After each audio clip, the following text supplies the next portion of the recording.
Para saudara dan saudari yang Tuhan cintai, selamat pagi dan selamat bertemu lagi dalam Renungan Harian edisi hari Sabtu tanggal 12 Desember 2020. Mengawali hari yang baru ini, kita hendak mendengar dan merenungkan sabda Tuhan. Marilah sebelum kita mendengar dan merenungkan sabda Tuhan, kita berdoa. Dalam nama Bapa dan Putra dan Roh Kudus. Amin. Allah Bapa Maha Agung, utuslah Dia yang lebih agung daripada para nabi.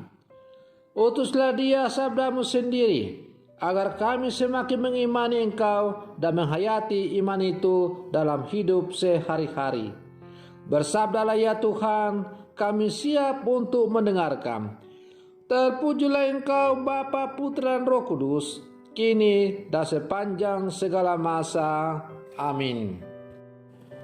Para saudara dan saudari yang Tuhan cintai, sabda Tuhan yang hendak kita dengar dan kita renungkan untuk mengawali hari yang baru ini diambil dari Injil Matius pasal 17 ayat 10 sampai 13. Tuhan sertamu. Inilah Injil Tuhan kita Yesus Kristus menurut Santo Matius. Ketika Yesus dan murid-muridnya turun dari gunung, para murid bertanya kepadanya, "Mengapa ahli-ahli Taurat berkata bahwa Elia harus datang dahulu?" Yesus menjawab, "Memang Elia akan datang dan memulihkan segala sesuatu. Dan aku berkata kepadamu, Elia sudah datang, tetapi orang tidak mengenal dia dan memperlakukannya menurut kehendak mereka. Demikian pula Anak Manusia akan menderita oleh mereka." Pada waktu itu mengertilah murid-murid Yesus bahwa ia berbicara tentang Yohanes Pembaptis. Demikianlah Injil Tuhan. Para saudara dan saudari yang Tuhan cintai, apakah artinya kehadiran seseorang? Pada umumnya kita menganggap biasa-biasa saja dengan kehadiran seseorang.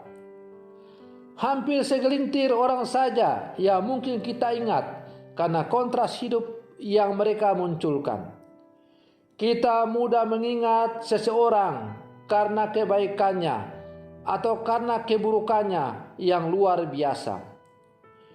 Jika keberadaan seseorang itu dinilai biasa-biasa saja, sama seperti orang kebanyakan, mungkin kita tidak bisa mengindahkannya.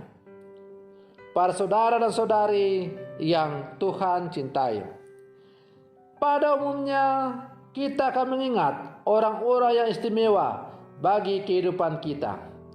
Keberadaan tokoh-tokoh penting itu bukan saja kita ingat, melainkan juga mampu mengubah keberadaan hidup kita. Maka dalam permenungan kita hari ini, kita dihadapkan pada dua sosok tokoh penting yang kita dengar dalam bacaan Injil tadi, yaitu Elia dan Yohanes Pembaptis, di mana Yesus memperkenalkan atau berbicara tentang Elia dan Yohanes Pembaptis. Keduanya bukan hanya pantas kita ingat, namun juga harus kita teladani cara hidupnya dan patuhi petuanya. Keberadaan mereka berdua bisa mempengaruhi hidup kita menjadi lebih baik berkenan kepada Allah. Para saudara dan saudari yang Tuhan cintai, Elia dan Yohanes Pembaptis tampil sebagai utusan Allah. Namun kehadiran mereka kerap dimusuhi oleh banyak orang, karena kebenaran yang disuarakan telah menelanjangi segala bentuk kemunafikan umat manusia. Walau terus ditolak, namun mereka tidak mengelak. Mereka terus maju karena kehendak Allah, meski merajai Mereka terus maju karena kehendak Allah mesti merajai segala kehidupan manusia. Sebagai anak-anak Allah, yang hidup di zaman sekarang, kita pun dipanggil untuk menyuarakan kebenaran iman tanpa perlu khawatir atas apapun yang kita hadapi dalam kehidupan kita ini. Karena itu, sebagai orang-orang beriman yang hidup di zaman sekarang, kita diajak untuk selalu mencontoh teladan hidup dari Elia dan Yohanes Pembaptis. Mereka berani tampil dengan terus konsisten memperjuangkan kebenaran, meskipun mereka terancam nyawanya oleh para penguasa.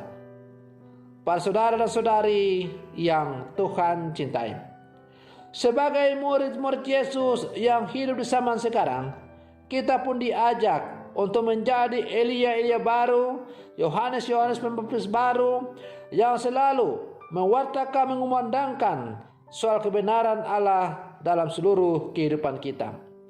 Setia mengumandangkan kebenaran Allah tentu tidaklah gampang. Ada banyak tantangan, rintangan, hambatan yang akan kita hadapi. Tantangan itu baik datang dari luar maupun dari dalam kita sendiri. Karena itu, kita harus konsisten menyerahkan segala persoalan hidup kita kepada Allah, membiarkan Allah yang selalu berjalan membimbing kehidupan kita. Sebagaimana Elia dan Yohanes Pembaptis selalu konsisten dalam pewartaannya karena mereka selalu berserah diri kepada Allah, maka kita pun, kalau kita selalu mengandalkan Allah dalam seluruh kehidupan kita, maka yakinlah kita akan sanggup menjalankan tugas dan panggilan sebagaimana yang dimintakan atau diembankan kepada kita sesuai dengan tugas kita masing-masing. Maka para saudara dan saudari yang Tuhan cintai, mari kita terus berjalan dalam terang iman kita kepada Tuhan. Semoga Tuhan selalu berjalan bersama dengan kita. Semoga demikian. Selamat pagi. Tuhan Yesus memberkati.